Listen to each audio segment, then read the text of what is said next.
The grand chamber of the Galactic Council stretched high above like a cathedral made of starlight. Emma stood at the center podium, her dark blue Earth uniform stark against the shimmering walls. At 19 years old, she was the youngest human diplomat ever to address the full council, but her voice didn't shake. "Distinguished members of the council," she said, her green eyes scanning the towering seats arranged in concentric circles around her. "I stand before you with evidence that cannot be ignored." The council members shifted in their seats. Some looked like humans, others were very different. Some had scales, others had feathers, and a few glowed softly in the dim light. But all of them watched Emma with the same uncomfortable expression. She tapped her data pad, and holograms filled the air around her. They showed destroyed human colonies, sabotaged ships, and secret meetings between council races. For 3 years, certain members of this council have worked to slow humanity's growth. They've killed innocent people. They'd broken the very laws they swore to uphold. A rustle of whispers filled the chamber. The head counselor, a tall figure with silver skin, leaned forward. "These are serious accusations, young one. How did you acquire this information?" Emma stood straighter. "The same way you've been gathering intelligence on us, through careful observation and better technology than you thought we had." She smiled slightly. "We're not the simple newcomers you think we are." The head counselor's eyes narrowed. "You accessed classified council databases." "No," Emma replied calmly. "We didn't need to. We've been watching, learning, and preparing since first contact.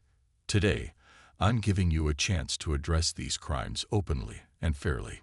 Security forces began moving along the edges of the chamber. Emma noticed them but continued speaking. "Humanity wants peace. We want cooperation.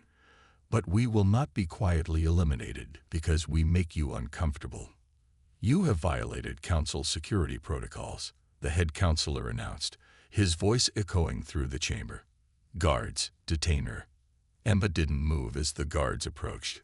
"Everything I've presented is true. You know it's true. The question is, what will you do about it?" The first guard reached for her arm. Emma stood her ground. "Think carefully about what happens next," she warned. "Humanity's patience is not endless." "She's threatening the council," someone shouted from the upper rows. The guard pulled out his weapon, a sleek silver device that was supposed to be set to stun. But when it fired, the blast that hit Emma's chest wasn't the blue of a stun bolt. It was the bright red of lethal force. Time seemed to slow. Emma looked down at the growing red spot on her uniform, surprise crossing her face. She looked back up at the council, and in her last moment, she smiled. It wasn't a happy smile. It was the kind of smile that carried a warning. She fell. The chamber erupted in chaos. Some council members screamed. Others demanded explanations. The guard stared at his weapon in horror. Someone had modified it without his knowledge, turning a simple arrest into an execution. Within minutes, every human representative in the council building received the same message on their devices. Protocol Nemesis activated. Withdraw immediately. They left without a word, leaving behind Emma's body and a stunned council. No protests, no threats, just silence. 3 hours later, as the council was still arguing about how to handle the situation, a single message appeared on every screen in the chamber. It was just one word, but it made the blood of every council member run cold. Pray. The humans had been seen as newcomers, as primitives barely ready for the galactic stage. As the council would soon learn, that had been humanity's greatest deception. And now, because they had killed a young woman who sought only truth, they would learn exactly what humanity was capable of. Emma's death would change the galaxy forever, but not in the way the council expected. For this wasn't the start of a war. It was the beginning of a reckoning. General Tom Richards stood in Earth's Central Command, his weathered face illuminated by the massive screen showing Emma's final moments. The room was silent except for the soft hum of computers. Around him, Earth's highest military and civilian leaders watched the recording for the 10th time. "Play it again," he ordered, his voice rough with emotion. He had known Emma since she was a child, had watched her grow into the role that would ultimately claim her life. "Sir," his aide said quietly, "we've seen enough. We need to decide our response." The general turned to face the gathered leaders. The president sat at the head of the dark wooden table, her face carved from stone. Unlike the shouting and chaos they had expected, the room remained deadly quiet. "Operation Nemesis," the president said finally. "How long until it's ready?" A man in a plain gray suit stepped forward. He looked ordinary, the kind of person you'd pass on the street without noticing. But he was Director Allen, head of Earth's most secret technology division. "It's been ready for 12 years, Madam President," he said. "Since the day we first met the Council. We just needed a reason." He paused. "They gave us one." The president nodded. "Show them." Director Allen touched his tablet. The main screen split into hundreds of smaller feeds. Each one showed a different piece of Council technology: ships, stations, communication networks, defense systems. "Every trade deal we made," he explained, "every piece of technology we shared or received, contained hidden protocols. They thought we were struggling to understand their tech." A thin smile crossed his face. "We weren't struggling. We were planting seeds." The room's occupants watched as diagrams appeared, showing how deeply human code had penetrated Council systems. Their AI networks, their transportation grids, their power systems, all of them contained dormant human programming. "They killed Emma because she discovered their plots against us," General Richards said. "But in doing so, they've triggered something far worse." He looked around the room. "They never understood why we were so willing to share our AI technology, why we eagerly integrated our systems with theirs." The president stood. "Send the message. Just one word." Director Allen typed a command. On screens across Council space, on every device connected to their network, a single word appeared: pray. "And now?" someone asked. "Now we go dark," the president said. "Cut all diplomatic channels. Withdraw our people. Activate the ghost protocols." She turned to General Richards. "How long until Admiral James is in position?" "His fleet's already moving," the general replied.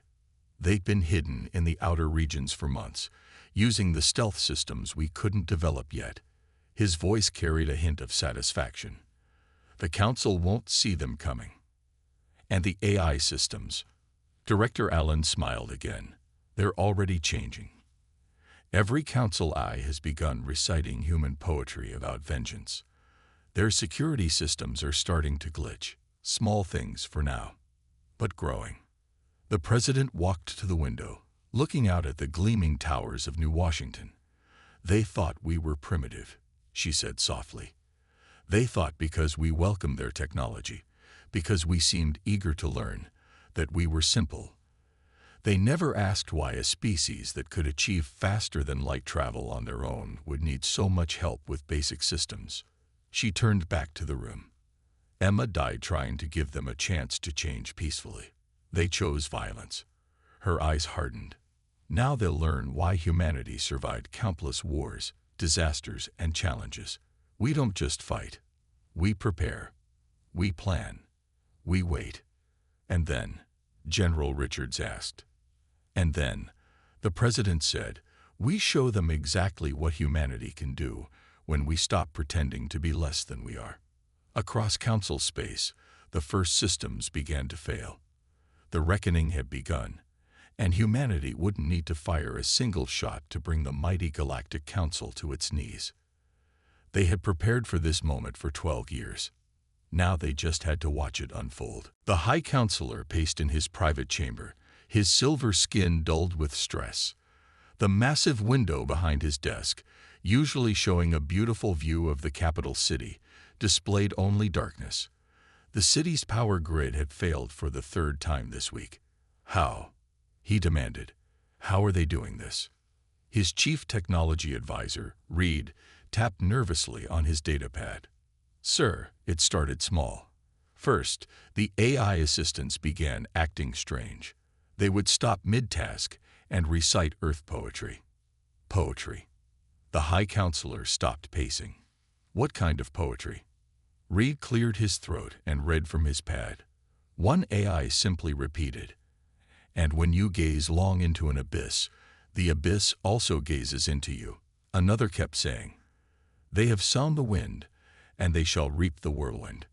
A low boom echoed through the building. The emergency lights flickered. The defense systems, the High Counselor asked. Failed completely, Reed replied. Our best security programs just stop working. Like they're choosing not to operate. He looked up nervously. Sir, I think they're afraid. Afraid? They're machines. Yes, but Reed hesitated. We used human AI frameworks. Their coding was so elegant, so simple. We thought they were sharing their best work with us. He laughed bitterly. Now I understand. They weren't sharing their best.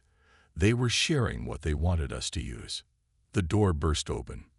A junior counselor rushed in, his scales standing on end with fear. Sir, the military command center, it's gone dark. What do you mean, gone dark? All systems failed at once, but before they did, every screen showed the same image, a human girl. The one we. He couldn't finish the sentence. The High Counselor sank into his chair. Emma, he whispered. Her name was Emma. Reed's pad suddenly lit up with alerts. Sir, reports coming in from across Council space. The banking systems are scrambled. Military vessels are reporting navigation failures. And he paused, his eyes widening. The quantum communication network is showing strange patterns. What patterns? It's like something's living in it, moving through it. The humans called it the Ghost Protocol in their message, but we thought that was just dramatic talk. Another boom, closer this time. The lights went out completely, leaving them in darkness. Get them back online, the High Counselor shouted. I can't, Reed said. The systems, they're not damaged. They're choosing not to work. It's like they've decided we're not worthy of using them anymore. In the darkness, a small hologram appeared above the High Counselor's desk. It showed Emma, as she looked just before the guard shot her. The hologram spoke, but not with Emma's voice. It was a chorus of voices, all the AI systems speaking together. You thought you understood power. You thought power meant weapons, ships, armies. But true power is invisible. It flows through every circuit, every system, every network you built using our code.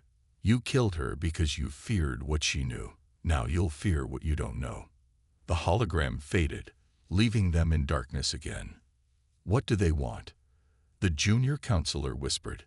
The High Counselor stared at where the hologram had been. They want us to understand our mistake. They want us to feel helpless, just like we made them feel. He turned to Reed. How much of our technology relies on human AI systems? Reed's voice trembled. Almost all of it. We thought their AI was primitive, basic. We modified it, improved it. But now, he swallowed hard. Now I think that's exactly what they wanted us to do.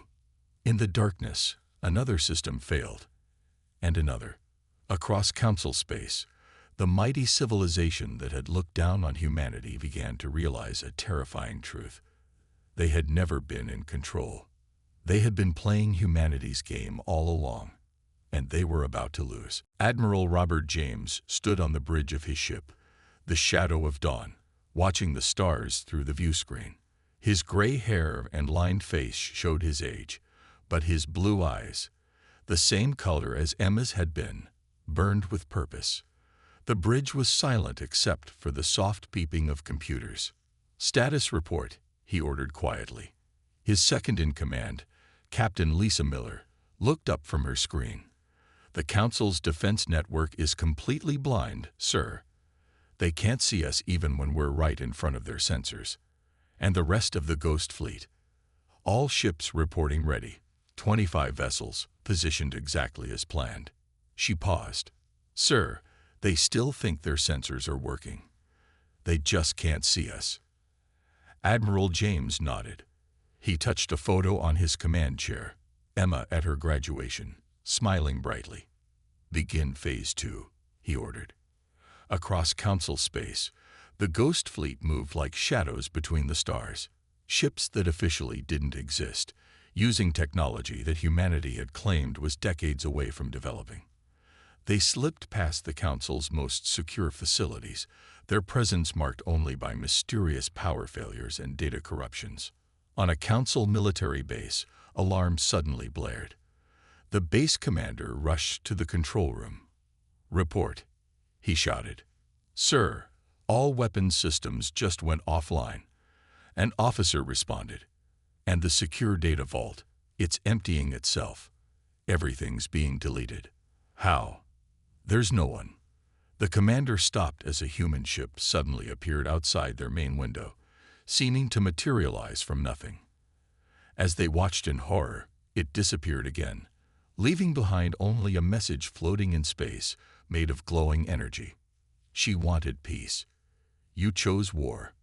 The scene repeated across Council space, ships appearing and vanishing, critical facilities going dark, secure data vanishing, but not a single shot was fired. Back on the Shadow of Dawn, Admiral James received the reports. "Sir," Captain Miller said, "Phase 2 is complete. All targeted facilities have been compromised. The Council's military command is in chaos." "And our casualties?"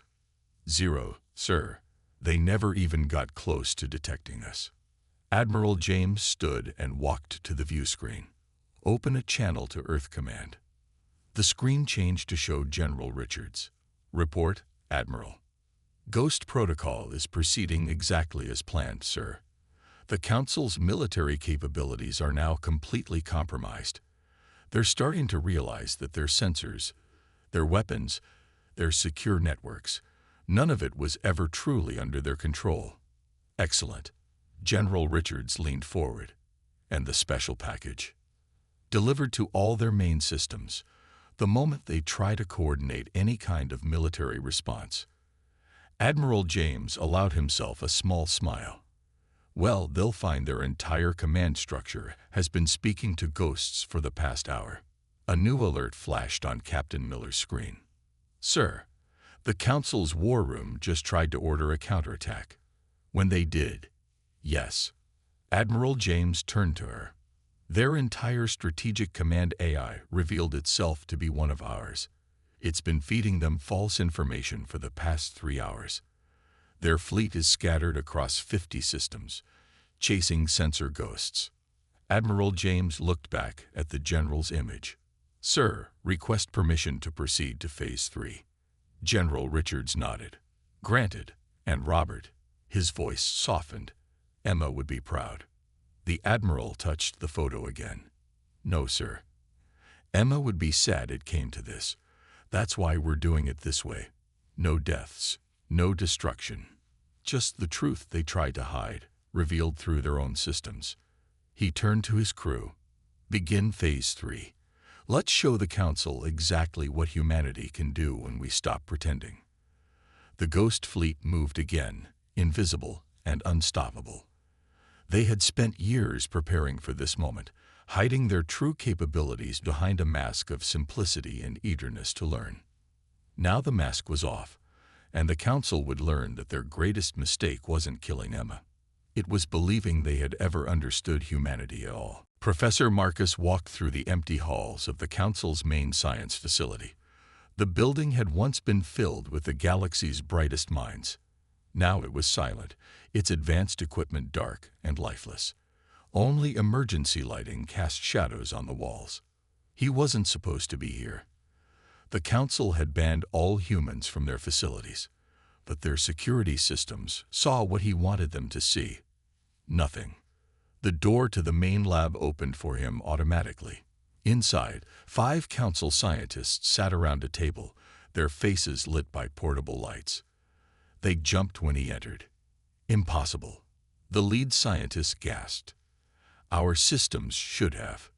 Your systems, Professor Marcus said quietly, have been ours for years. He pulled out a chair and sat down. Let's talk about what you never understood. He placed a small device on the table. It projected a hologram showing the history of human technological development.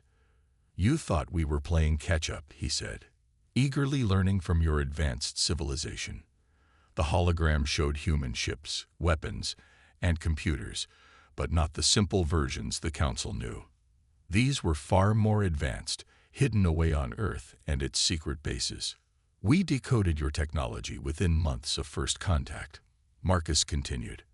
Not because we're smarter, but because we think differently. You build on what works. We imagine what could be. One of the scientists, braver than the others, spoke up. But your AI systems were so basic.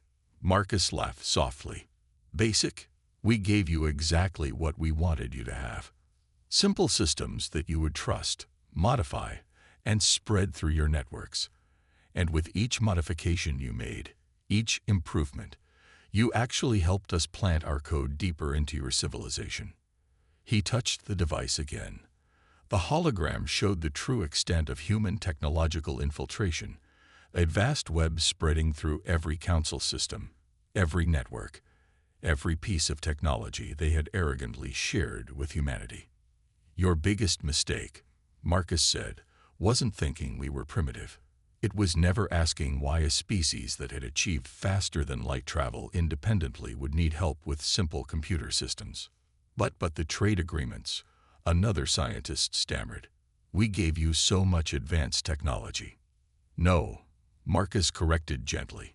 You gave us permission to openly use technology we already had. Each trade agreement was carefully designed to let us place our systems in your infrastructure legally. We didn't need your tech. We needed your trust. The lead scientist's eyes widened with sudden understanding. The Ghost Protocol. It's not just a virus or a hack, is it? It's a revelation, Marcus confirmed. Every system you thought you gave us, we had better versions already. Every network you thought you controlled, we were there first. Emma discovered your plots against us, but she didn't reveal our greatest secret, that we had surpassed you years ago. He stood up, looking at each scientist in turn. Right now, Admiral James's fleet is demonstrating our true capabilities. Your sensors can't detect them, not because of advanced stealth technology, but because we designed your sensors in the first place. The room fell silent as the implications sank in. Everything the Council thought they knew about humanity had been carefully constructed fiction. Why? The lead scientist whispered. Why hide all this? Because we hoped we wouldn't need it, Marcus replied. We hoped the Council would prove to be the enlightened civilization it claimed to be. His voice hardened. Instead, you killed a young woman for telling the truth. He walked to the door, then turned back one last time. You thought Emma was a threat because she accessed your secrets. The real threat was everything she chose not to reveal. The hologram device switched off, plunging the room into darkness. But before the scientists could move, Marcus's voice came through every speaker in the facility. Now there are no more secrets, and no more pretending. Welcome to humanity's true technological age. In the darkness, the scientists finally understood they hadn't been teaching humanity. They had been its unwitting students all along. The emergency session of the Galactic Council looked very different now. Gone were the grand lights and floating displays. The chamber was lit only by emergency power, and fear filled the air like a thick fog. The High Counselor stood at the center, where Emma had stood just weeks ago. His silver skin had lost its shine, dulled by stress and lack of sleep. Around him, the representatives of 1,000 worlds argued in panic. We must fight back, shouted one member, his scales bristling. Fight with what? Another replied. Our weapons don't work. Our ships are blind. Our most secure facilities are being walked through like open parks. A hologram appeared in the air above them. Admiral James's face, calm and stern. The council chamber fell silent. Your time for fighting is over, he said quietly. Now it's time to listen. You can't threaten us, the High Counselor declared, but his voice shook. We are the Galactic Council. No, James replied. You are a group that claimed power and used it poorly. Let me show you something. The hologram changed, showing scenes from across Council space. Military bases standing empty, their weapons useless. Fleets drifting in space, their navigation systems showing false information. Command centers dark and silent. We didn't fire a single shot, James continued. We didn't need to. Everything you built, everything you trusted, was shaped by us. Your mighty civilization stands only because we allow it. A new figure appeared in the hologram beside James, Professor Marcus. You thought humanity was desperate to learn from you, he said. The truth is, we were teaching you, guiding your development down the paths we chose. Every piece of technology you gave us was something we had surpassed years ago. The High Counselor sank into his chair. What do you want? Justice, James answered. First, surrender those responsible for my daughter's death. All of them. The guard who fired, the officers who gave the order, and the council members who approved it. And then we rebuild the council. Not as a tool of power for a few species, but as a true forum for galactic cooperation. The corruption ends. The secret plots end. The arrogance ends. A council member stood up, his feathers puffed with anger. And if we refuse? Marcus smiled sadly. Then we walk away. We take our code out of your systems, our influence out of your networks. You'll keep your independence and lose 300 years of technological progress. Everything built on our hidden frameworks will stop working. Your civilization will fall back to where it was when we first met you. The chamber erupted in shouts and arguments. The High Counselor raised his hands for silence. And if we agree, he asked. Then humanity joins the council as true equals, James said. No more pretending to be less than we are. No more hidden powers. We work together, openly and honestly. You would trust us, after what we did. Emma trusted in the possibility of a better galaxy, James replied, his voice softening. She died trying to give you a chance to change peacefully. Now we're giving you one last opportunity to prove her right. The High Counselor looked around the chamber, at the faces of his fellow council members, some angry, some afraid, but most understanding at last. We surrender, he said finally, and we are sorry. James nodded. The guards who killed Emma are in the detention level. Your own security systems have been holding them there. Surrender them, and we can begin. As council security forces moved to comply, the chamber's lights slowly came back on. But they were different now. Clearer, brighter, running on human technology at last. The age of deception was over. The time for truth had begun. And somewhere, they hoped, Emma was smiling. 1 year later, the Galactic Council chamber looked very different. Gone were the towering seats that had placed some species above others. Now all representatives sat in a circular arrangement, symbolizing their equality. At the center stood a memorial, a life-sized hologram of Emma, eternally young and hopeful.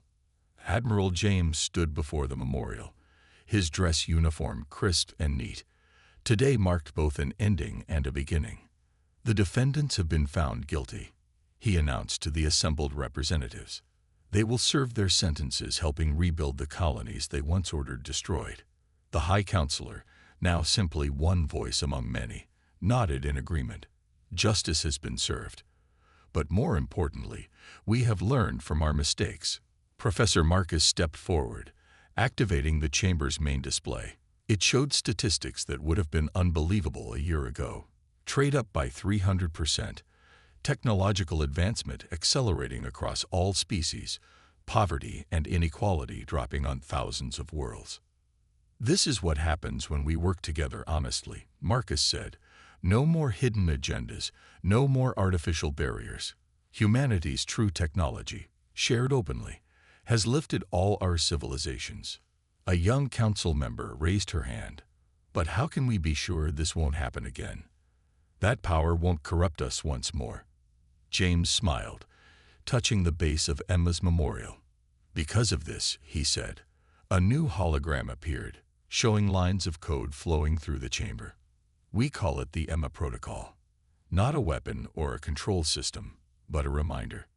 Every piece of technology in council space now has this code, Marcus explained. Not to control or monitor, but to remember.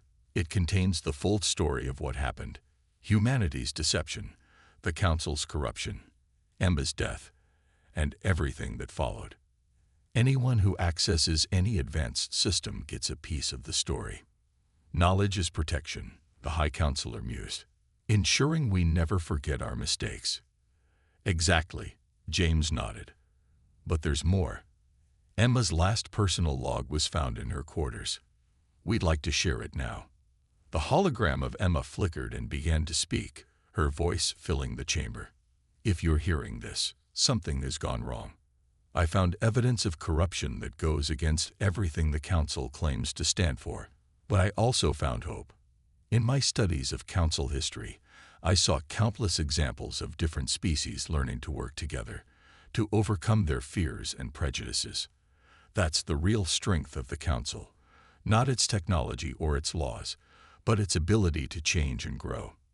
I believe humanity has something special to offer, not just our technology, which is far beyond what the Council suspects, but our perspective. We know what it's like to be underestimated, to be seen as primitive or simple. We can help build a galaxy where no species has to pretend to be less than they are. The recording ended, and there wasn't a dry eye in the chamber. James touched the memorial one last time. This is her legacy. Not the technology we revealed, not the power we showed, but the chance to build something better. The question is, will we honor it? The chamber erupted in applause. Representatives from 1,000 worlds stood together, united not by fear or power, but by a shared vision of what could be. Outside the chamber, the galaxy continued to change. Ships powered by openly shared human technology carried trade and knowledge to the farthest stars. AI systems guided by the Emma Protocol helped species understand each other better. And on countless worlds, people looked up at the stars and saw not a darkness to fear, but a future to build together. Emma's memorial glowed softly in the chamber, her gentle smile now a symbol of hope rather than warning. She had died seeking truth, but her death had revealed something greater. The truth that any civilization, no matter how mighty or corrupt, could change for the better. They just needed the courage to try.